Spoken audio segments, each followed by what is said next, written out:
नमस्कार मित्रांनो, मी आहे अक्षय आणि तुम्ही बघत आहात एजे टेक बुक.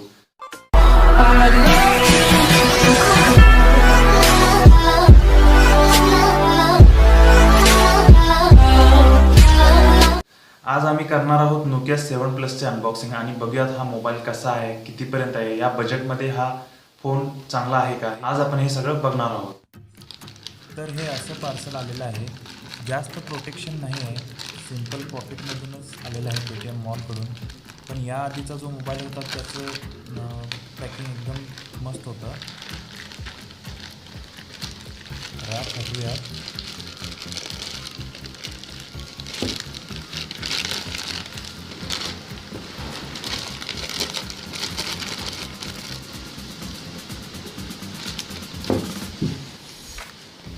यामध्ये आहे बबल रॅप्स.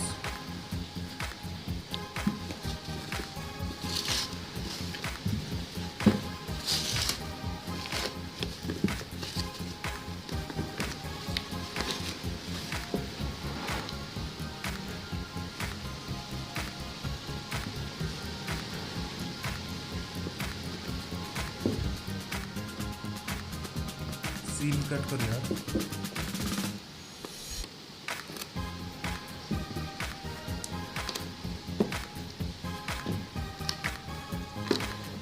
अरे वा, वरतीच मोबाईल आहे.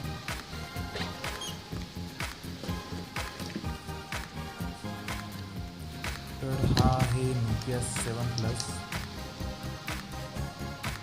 आपण 1 मिनिट हा फोन बाजूला ठेवूया.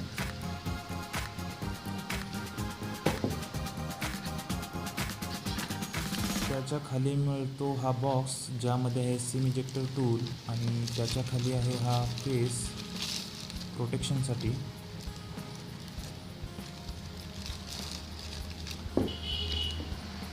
त्यानंतर काही बेसिक गाईडलाईन्स, पेपरवर्क्स. साईडच्या बॉक्समध्ये मिळतो आपल्याला चार्जर, जो की एक फास्ट चार्जर आहे.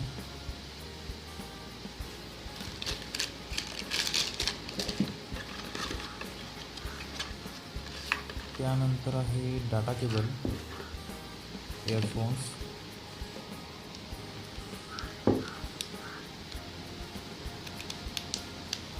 बघूयात हेडफोन्स कशा आहेत, क्वालिटी कशी आहे. एक्स्ट्राचे काही पीस. वाव, हे सुद्धा क्रॉसमध्ये आहे जेणेकरून कानातून पडत नाही.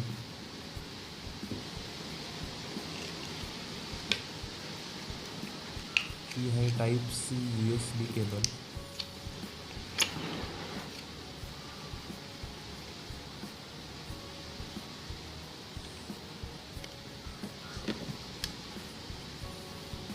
आता बघूयात फोन.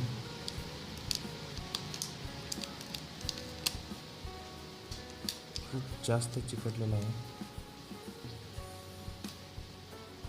तोपर्यंत हा फोन रूट करून घेऊयात.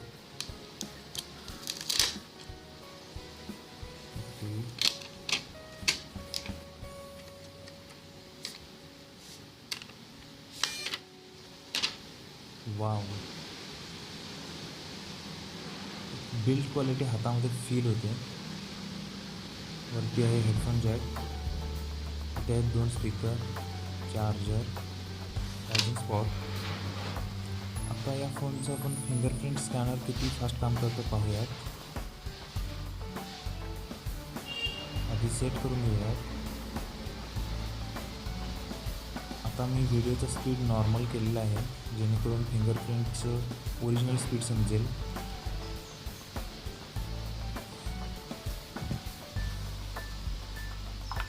अरे वा, व्हेरी रिस्पॉन्सिव्ह. खूपच रिस्पॉन्सिव्ह आहे. हा आहे नोकिया 7 प्लस. हा माझा दुसरा फोन आहे. याआधी सुद्धा मी एक नोकिया 7 प्लस घेतला होता, पण त्यामध्ये काही प्रॉब्लेम्स आले जे मी तुम्हाला सांगणार आहे मी का रिप्लेस केला हा फोन. जो माझा पहिला फोन होता नोकिया 7 प्लस, त्यामध्ये हिटिंग प्रॉब्लेम होता. 10 ते 15 मिनिट यूज केल्यानंतर ओव्हर हीट व्हायचा. 45 डिग्रीपर्यंत हा मोबाईल तापत होता. त्यामुळे मी तो रिटर्न केला. पण रिटर्न करण्याआधी मी बऱ्याच युजर्सना विचारलं जे नोकिया 7+ यूज करत होते, त्यांना प्रॉब्लेम येतोय का, की माझ्याच मॉडेलला फक्त आहे. काही लोकांनी सांगितलं की आम्हाला सुद्धा हा प्रॉब्लेम येतो, आमचा सुद्धा फोन हिट होतो, आणि काही लोकांनी सांगितलं की अजिबात हिट होत नाही आणि एकदम मस्त आहे फोन असं. त्यानंतर मी एका यूट्यूबर्सना विचारलो जे नोकिया 7+चे अनबॉक्सिंग केले होते, मोठे यूट्यूबर्स आहेत ते. तर त्यांनी मला रिप्लाय दिला की इंडियन युनिट्समध्ये हा थोडा प्रॉब्लेम चालू आहे नोकिया 7+च्या बाबतीत. हा मोबाईल काही जणांचा गरम होतोय, काही जणांचा होत नाही आहे. ते बोलले की रिप्लेस करून बघ, मिळाला तर चांगला मिळेल. त्यामुळे मी रिप्लेस केला आणि हा मला लकीली मॉडेल चांगला मिळाला आहे आणि हा मी यूज करणार आहे. हा मोबाईलची किंमत आहे आता 26,000 समथिंग आहे, 400 की 500. पण हा मला 25,000ला मिळालेला आहे. हा मोबाईल तुम्ही पेटीएम मॉलवरून घेऊ शकता. पेटीएम मॉल म्हणजे ज्यामध्ये KYC लिंक केलेलं असेल त्यावरून घ्या, तर तुम्हाला बरीच ऑफर मिळेल. मला 25ला मिळाला आहे, कदाचित तुम्हाला 23 किंवा 24ला सुद्धा मिळेल. रोज ऑफर्स बदलत राहतात. मोस्टली KYC केलेलं अकाउंट कुणाचं नसतं, पण बघा तुमच्या फ्रेंड्समध्ये माझंसुद्धा नाही आहे. मी सुद्धा एका फ्रेंडच्या अकाउंटवरूनच हा फोन ऑर्डर केला होता. या फोनचे काही स्पेसिफिकेशन मी तुम्हाला सांगतो. हा फोन 18:9 ह्या एस्पेक्ट रेशोमध्ये येतो आणि हा आता नवीन ट्रेंड आहे स्क्रीनचा, जेणेकरून तुम्हाला या प्रकारे असा फ्लॅट स्क्रीन मिळतो. याचे एजेस राऊंड्समध्ये आहेत, तुम्ही बघू शकता. त्यामुळे फोन दिसायला एकदम छान दिसतो. कर्व्ड आहे एजेसना, साईडला असा कर्वमध्ये, जसं की सॅमसंग गॅलेक्सी S8मध्ये पहिला असेल तसं हा थोडासा कर्वमध्ये मिळतो, जेणेकरून हा मोबाईल फ्युचरिस्टिक मिळतो. पण याला नॉच नाही आहे. आजकाल तर तुम्ही मोबाईलची ट्रेंड बघितला तर इथे मध्ये नॉच मिळते आणि इथपर्यंत स्क्रीन आणि इथपर्यंत असते, पण याला नॉच नाही आहे. साधा सरळ डिस्प्ले आहे. IPS LCD डिस्प्ले आहे. ॲम्युलेट डिस्प्ले या फोनमध्ये मिळत नाही. ॲक्च्युली या रेंजमध्ये ॲम्युलेट डिस्प्ले मिळायला हवा होता, पण आहे IPS LCD डिस्प्ले. पण डिस्प्लेची क्वालिटी एकदम मस्त आहे. फुल HD 6 इंच स्क्रीन मिळते.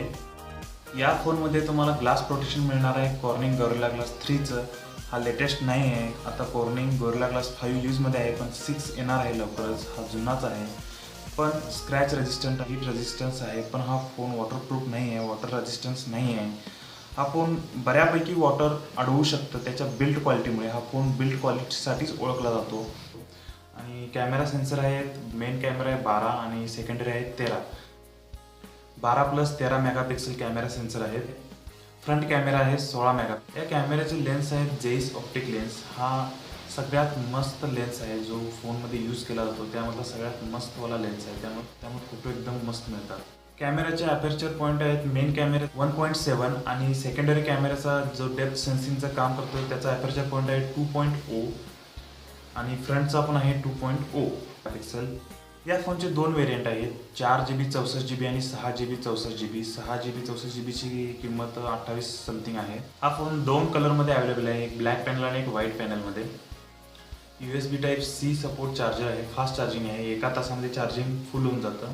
पण स्पीकरची क्वालिटी मला एकदम मस्त वाटली नाही. जो साऊंड आहे मोठा, पण फ्लॅटमध्ये आहे. Actually Dolby sound supporting system आहे या फोनला, पण ते आय थिंक अपडेट केल्यानंतर मिळतं.